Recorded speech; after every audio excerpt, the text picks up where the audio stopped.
So ayan mga kagulay, isang magandang hapon po sa inyo lahat at welcome back nga pala ulit dito sa aking channel. Ayan, so ngayon ang video ko po ngayon ay susukatin ko po yung tudling ng aming tanim na sultan kasi medyo may ilan kasi na nagtatanong sa akin kung ano nga ba sukat nitong aming tudling. So importante rin po na malaman po natin yung mga spacing ng ating mga itatanim para po hindi po tayo mawalan ng daanan lalo na pagka kumapal na siya. So nagdala na nga po pala akong method dito para mapakita ko po sa inyo kung ano na nga bang sukat nito. So papakita ko po sa inyo, maiksing video lang to mga kagulay. So sa susunod na video ko, yung siling panigang naman yung aking susukatin para po may idea din po kayo kung gaano po ang space nito. Para hindi po masayang ang lupa na pwede pala ang space nito. Doon sa mga medyo malilitang area, so pwede po tayo mag-adjust ng space.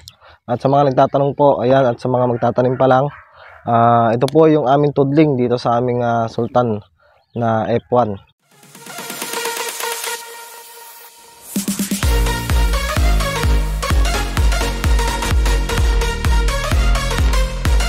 So makikita nyo pala mga kagulay yung spacing ng aming tudling. So dikit-dikit siya kasi mga kagulay, ito nga po ay hindi masyadong tumataas. So hindi katulad ng mga panigang tsaka siling Taiwan tsaka talong. Ito nga pala mga kagulay, kung makikita nyo simula nga dito sa puno na to.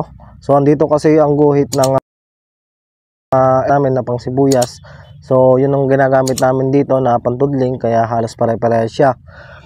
Simula dito sa kabilang dulo hanggang dito po sa may kanyang 20 cm po yung aming tudling. Sa magkabilang dulo po yan sa magkabilang dulo. So yun po ang aming space ng aming tudling.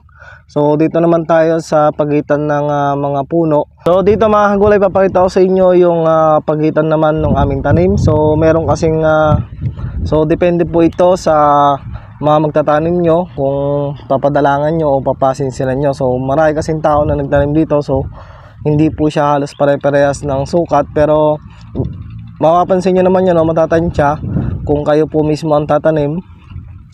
So kailangan i-maintain nyo lang po sa 25 cm po ang sukat ng tanim. So halos sa 10 inches. At kung dadangkalin nga to, halos kulang isang dangkal lang po ito. So depende po yan sa dadangkal. Siguro kayo, kung kayo po dadangkal dito sakto lang. So ako kasi medyo maliit kasi ang aking daliri. So yon, ito yung aming sultan ngayon. Sa panigang naman, susukatin din natin yon. So yun nga ang naging spacing namin dito para may idea po kayo at sa layo ng tanim kung ano nga ba ang nararapat sa gulay. So sa mga nagtatanong, ayan, medyo nasagot nyo na inyong mga katanungan kung ano nga ba mga spacing. So abangan nyo po yung aking video na susunod sa panigang naman at susukatin ko po yung kung gaano po kalayo yung tanim doon. Siyempre sa ibang itatanim pa po namin, ayan, siyempre sa unang-una po na malaman po natin yung sukat ng mga tudling bago tayo magtanim.